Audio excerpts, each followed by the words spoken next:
So in season 2, I interviewed the winners of the 2024 Bessie Awards.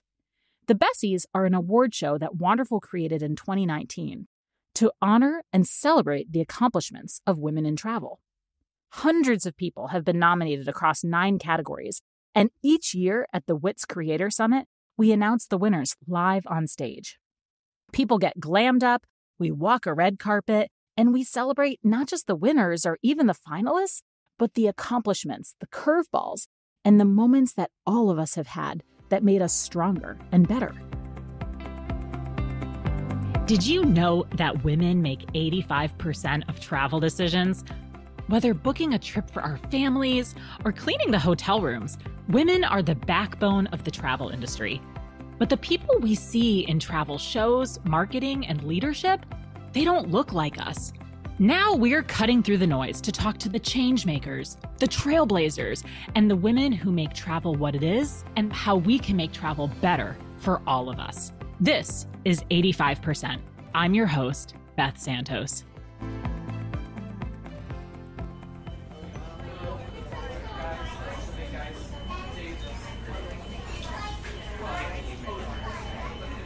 I'm sitting in a cozy cafe in Jamaica Plain. It's a neighborhood in Boston that's filled with green spaces and families with big dogs and creatively painted houses. While Boston sometimes gets a bad rap for being cold and unfriendly, Jamaica Plain, or JP as we call it, is anything but. It's so community-oriented and warm. Just last week, we participated in the JP Lantern Parade, an annual community holiday that consists of people making homemade lanterns with reused 2-liter soda bottles and walking around Jamaica Pond at night. Literally, that's what the holiday is all about. And yet, thousands of people show up for it time and again, taking our time to slowly walk around the pond, gather together, and be in community with each other. Around me, the whir of an espresso machine and the banter of people in meetings and catching up with friends are the sounds that fill the space. I'm at Ula Cafe, a homey place with exposed brick and pride flags and white string lights hanging from the ceiling. It's inside the historic brewery building, which was once occupied by the Hafenreffer Brewery and is now Sam Adams' landmark location. Ula is constantly filled with, well, just about everyone. Families, friends, remote workers, kids fresh out of school, older couples grabbing an espresso together. When my husband and I became owners 3 years ago, we had never run a cafe before. But when Ula went up for sale, something spoke to us and we took a leap. 3 years later, I still don't know what possessed me to run the place, but I'm sure glad it did. For many, cafes are our reflection places. There are real studies out there that talk about how that kind of ambient noise can help people with focus. So it seems like a perfect setting for the last episode of Season 2 of 85%, where we can reflect on what we've learned in the past season and talk about what's to come. And, spoiler alert, it may be our final episode for now, but we are not even close to done yet. When I started 85%, I was not a podcaster. Trust me, I had absolutely no idea what I was doing. I connected with Bethany of Crackers and Soup, coincidentally a fellow Massachusetts resident, or what we charmingly refer to as a masshole. And she helped me define the vision for this podcast and design the episodes. I wanted a series that attempted to better illustrate the real people of the travel industry. The idea was this: if 85% of travel decisions are made by women, then why don't we meet and talk to some of those women and understand the travel industry that they're building? I wanted to interview some of travel's greatest trailblazers and hear some of their best pieces of advice, carefully cultivated through a travel story that changed them. I wanted to take the time and energy to really retell that story and to describe that moment for you, the listener. For me, the how of storytelling was nearly as important as the what. Because as we know, a really beautifully told story changes everything about how we remember it and how we internalize it. So in Season 2, I interviewed the winners of the 2024 Bessie Awards. The Bessies are an award show that Wonderful created in 2019 to honor and celebrate the accomplishments of women in travel. Hundreds of people have been nominated across 9 categories, and each year at the WITS Creator Summit, we announce the winners live on stage. People get glammed up, we walk a red carpet, and we celebrate not just the winners or even the finalists, but the accomplishments, the curveballs, and the moments that all of us have had that made us stronger and better. The awards are named after Bessie Coleman, a woman who braved a serious amount of adversity on her own, but overcame it all to be the first woman of African American and Native American descent to receive a pilot's license. And even after this incredible accomplishment, she continued to advocate for integration at her shows and events. She was a trailblazer in every definition of the word. When you examine each 85% episode, what you hear is an episode in 2 parts. Today, we're going to take a step back to review all of the incredible episodes that you've heard this season and the great lessons that you've learned along the way. In the first part of each episode, we tell a travel story. It's a moment that changed the way our guests saw the world. In episode 9, the first episode of Season 2, we joined author Nikki Vargas on a journey to Iguazu Falls in Argentina, where she screamed her feelings and her fate into the gushing waterfalls below. Nikki was days away from her wedding, and yet it was on this trip that she realized that actually she didn't want what was awaiting her on her flight home. I decided to start walking away from the waterfalls and sort of following the trail as it sort of goes into the jungle. And so I find myself walking alone through this jungle. I remember this feeling while walking, this sort of almost kind of rise of butterflies in my stomach of knowing before I really understood that I was about to ask myself the tough questions. Because at the back of my mind, this entire time that I was in Argentina, I kept thinking about the fact that I was due to get married in about a week. I started talking to myself quite literally out loud. And I remember asking myself, what is it you have to say? In a very exasperated way, as if I was traveling with somebody who had been complaining the whole time and I'd been steamrolling them. Something about taking this trip to Argentina allowed Nikki to separate herself from her home context, the routines of daily life, but also the expectations of her family, her loved ones, and most importantly, her own expectations of herself. Maybe that's why, faced with the massive Iguazu Falls in front of her and nothing else, she realized she had only one thing left to say. There was no pause. There was no momentary, let me think about the answer and calculated response. It was, what is it you have to say? And then the answer just flew out of me very loudly. I don't want to get married. It just screamed it. In episode 10, we met influencer and entrepreneur Gabby Beckford, while she had an existential crisis on her first ever hiking trip in Iceland. A hiking trip where she showed up with literally no luggage at all. First day I'm in the front of the pack. I'm going up the hills and stuff, and I'm like, I did gymnastics in high school. I'm great. And by the second day, I'm like, oh my God. This is a bit more. Yeah, and by the second day, third day, I'm at the back. They're like, Gabby, come on. And it's blistering winds and scorching deserts. It's freezing cold, and then it's so hot and it's windy. We're sleeping in the dragon's nest, which is jagged volcanic rock. I'm like, what the? I thought this was cute. It was terrible. It was so cold. It was miserable. The confidence, if I could make a graph, was very high, drops low very quickly. But that low drop, I think, was pivotal. That I kept saying, why am I here? Why am I here? Why am I here? Okay, God, in life, why am I here? Existential crisis was happening as I'm clawing my way up the volcanic sand. Maybe Gabby's attitude had something to do with the fact that she was on a 7-day trip. It wasn't like she could just turn around and leave. The hike meant that she had to stick it out, no matter what. And, believe it or not, something started to happen after the first few days.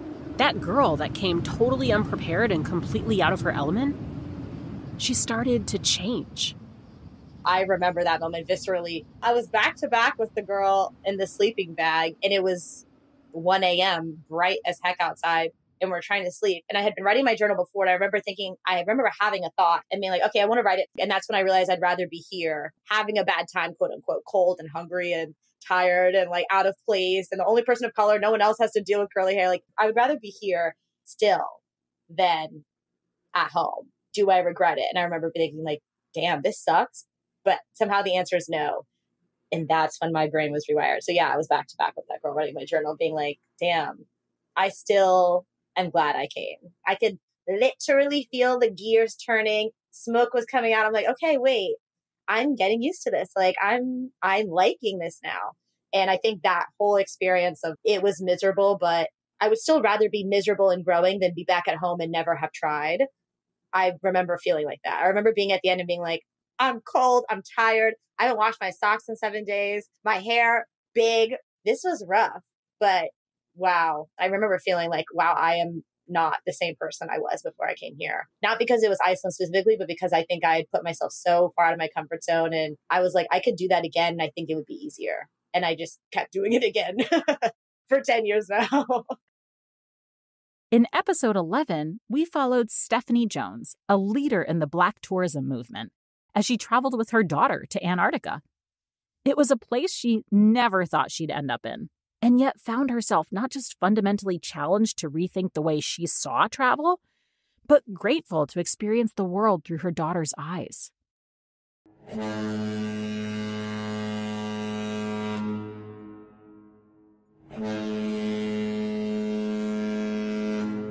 I only knew the limited knowledge you see on TV. Oh, it's so cold. It's too cold. And then for someone my age who has arthritis in both of my knees, I'm like, oh, my knees are going to be hurting because it's so cold. And then it's like, am I going to have mobility issues? Then it's like, oh, I have asthma. Will my asthma flare up in that climate? So all of these things started coming to the forefront.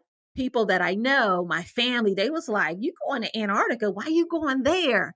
It's too cold. And I still get that. But one of the things I wanted to make certain is that I shared the experience so that people could see it was the most beautiful experience I ever had in my life. It was such a surreal, spiritual experience for me to be in a part of the world that a lot of people don't venture to experience this pureness. Everything about that experience, from the luxury ship, the food, the spa, and then to be able to share that experience with my daughter, made it even more meaningful to both of us. And she would still be like, Mom, pinch me. I can't believe I'm here. But I had to address the fear that I had and false perceptions, because honestly, it was warmer over in Antarctica than it was in the US.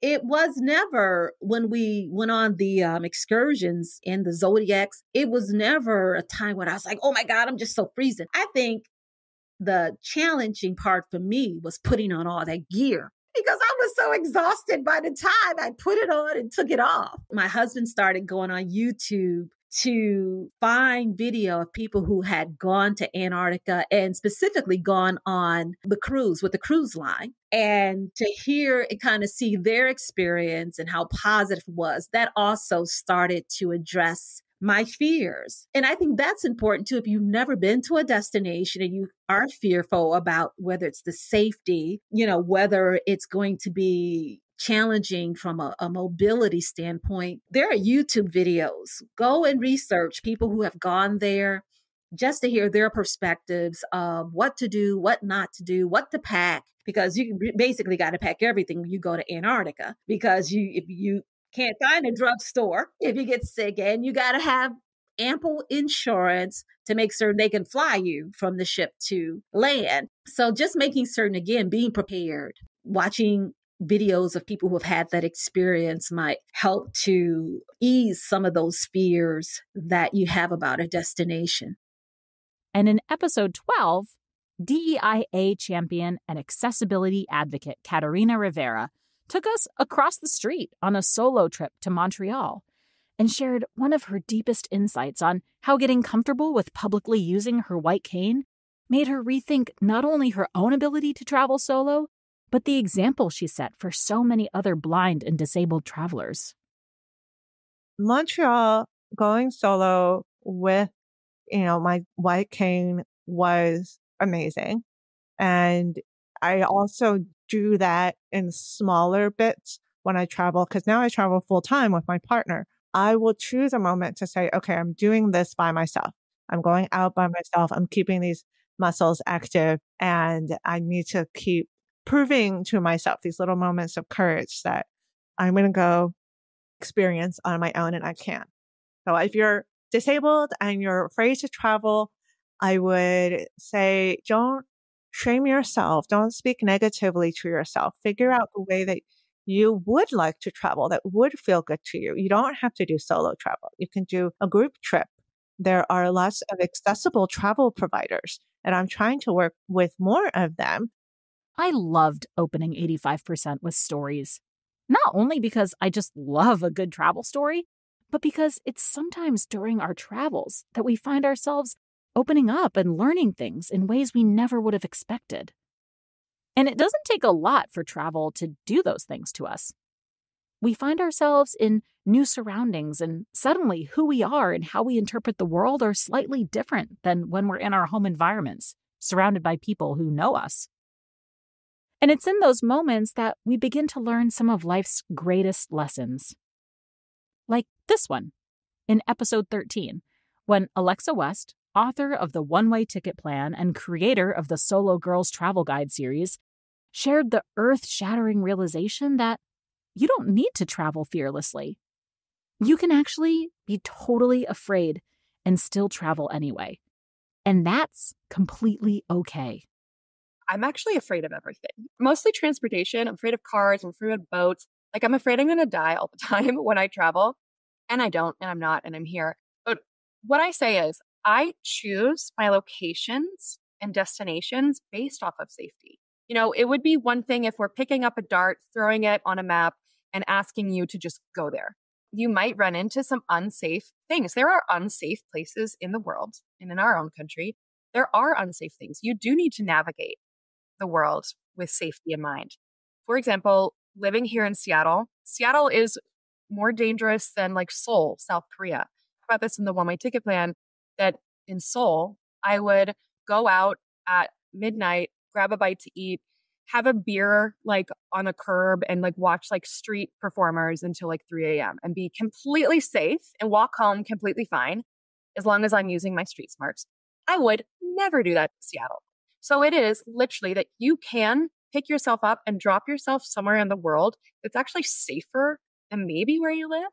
It is street smarts mixed with doing this intelligently, like doing this with thought to safety.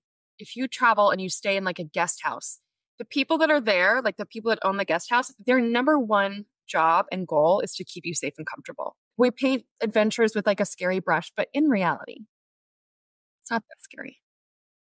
Or this lesson in episode 14, when teacher Vanessa Fonder reminded us that it's when we travel that we experience some of the deepest cultural connection, and shared her work with how the Latino Travel Fest is helping to give a voice and a face to the Latinx travelers who feel unseen and underrepresented. Travel is having that cultural connection to other people, to other foods. I believe in exploration and discovering who you are through that process. Challenging your mindset, your ideas, and just like the whole process of learning who you are at the deepest levels. As little as, do I like the company of just myself? Or how do I feel eating in a restaurant by myself? Or just getting lost? Versus, traveling with a group. How do I feel more comfortable? It's just that process of discovering who you are, what you like, what you don't like, what foods call your attention, what foods you're never going to eat again. And I think a lot of people just stay in their comfort zone. And to me, travel is stepping out of your comfort zone. Traveling is also more affordably than what I thought it was. Like I thought it was like this expensive thing, only rich people can do it. Or if I get a scholarship, that's the only way.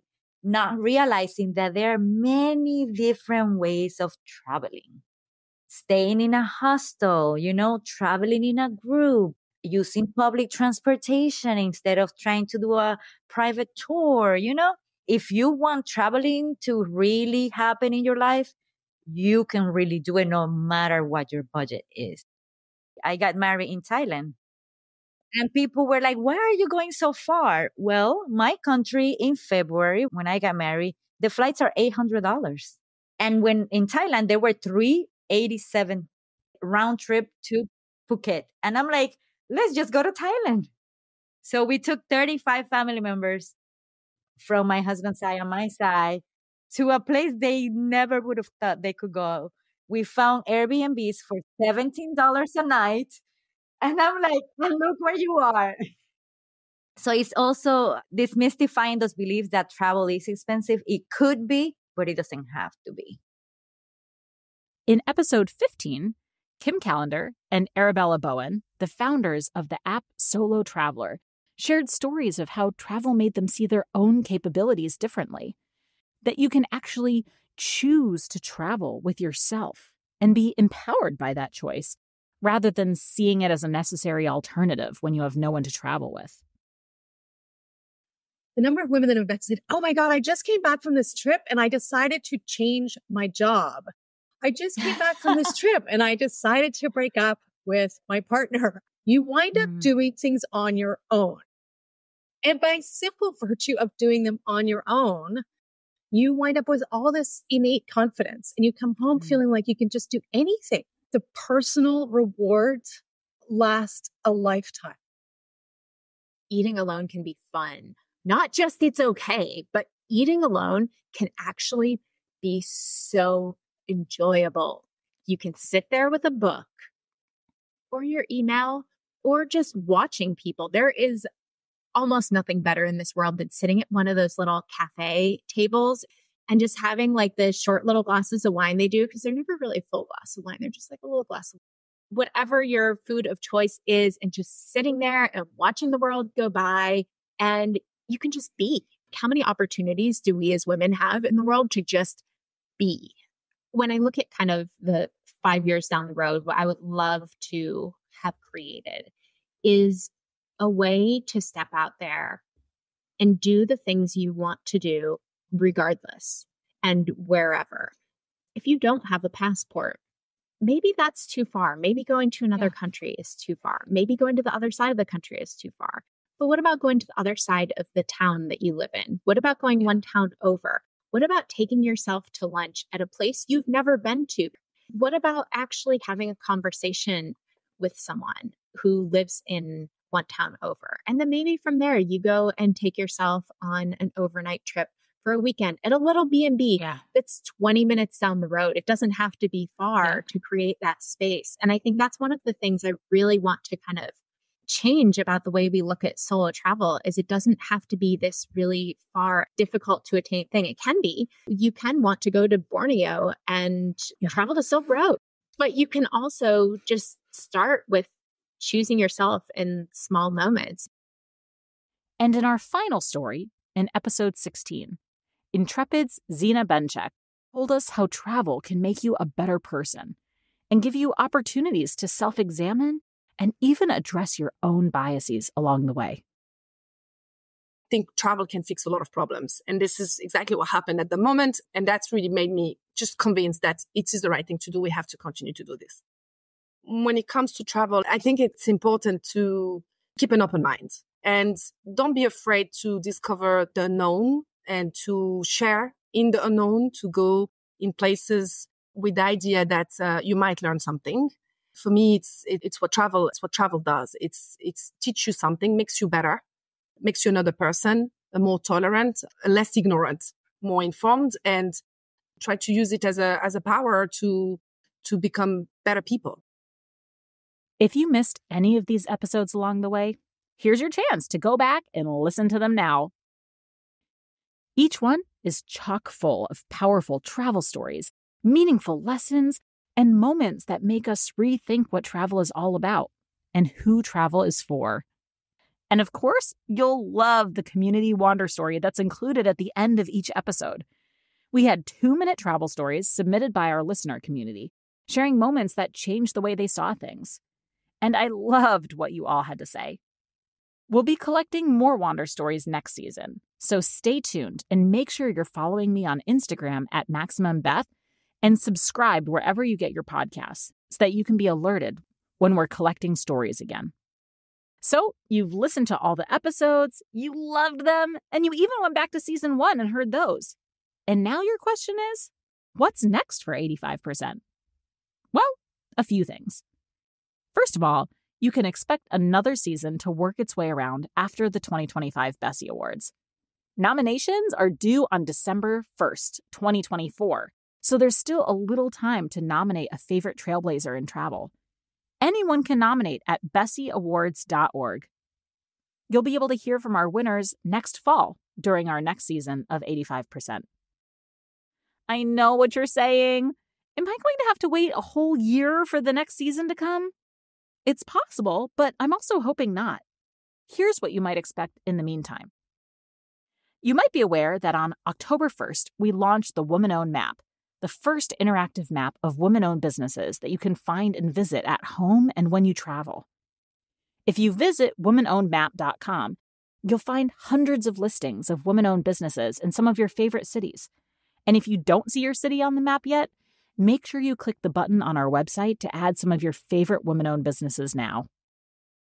My hope is to continue to tell stories in my own way of women who are building businesses in travel and hospitality, and even businesses that you can visit on the map. I'm actively seeking destinations that want to tell the story of their woman-owned businesses to partner with on some 85% field trips. We might even add in a little video. If you're interested in the idea and want to explore more, send us an email at podcast@bethsantos.com or shoot me a DM at MaximumBeth. I can't wait to see what collaborations are coming and where we can hit the road with this podcast series. If you haven't signed up for the Bessie Awards and the larger Wits Creator Summit, well, what are you waiting for? We'll be gathering hundreds of travel content creators together in downtown Manhattan next May 2025, and it's going to be one of the most exciting events yet. Whether you're a creator or a small business owner or a member of the travel industry, you definitely want to join us at the most powerful event for women in travel content creation. And finally, if you're part of our wonderful community as a member or a brand partner, thank you so much for supporting my vision. It's not every day that someone moves to a country they'd never heard of, starts a travel blog, and builds it into a business and a life calling, but that's kind of what happened to me. Every person who becomes a Wonderful member is supporting the growth of a community of women who help one another all around the world. Every company that joins us as a brand partner is advocating for a new and more diverse face and voice of travel. If you haven't become a member yet, come check us out at community.sheswonderful.com. Membership starts at just $99 a year and gives you access to virtual events, local chapters, group trips, and more. And brand partners get easy access to our creator network, where you can work with some of travel's most unique voices. If you're an industry member seeking brand partnership, shoot an email to partnerships@sheswonderful.com. You all know I love a good monologue, so I'll just take this last moment to say thank you to B&H for sponsoring all of the microphones that we use during this season, as well as our other friends, including Afar's Travel Tales, Intrepid, all of the incredible guests that have taken so much time to tell their stories, and, of course, to all of you for actively listening and being part of this exciting journey along the way. I hope you've gotten so much out of this season. If you haven't given me a rating yet, make sure to go and give one now so others can find this podcast easily too. And thank you so, so much for being part of this amazing adventure. Catch you all in season 3. Thank you so much for listening to 85%.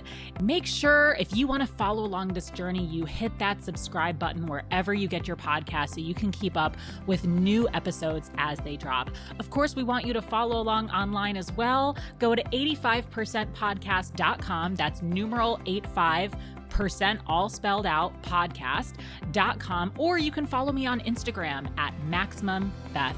Catch you next time. Safe travels, everyone.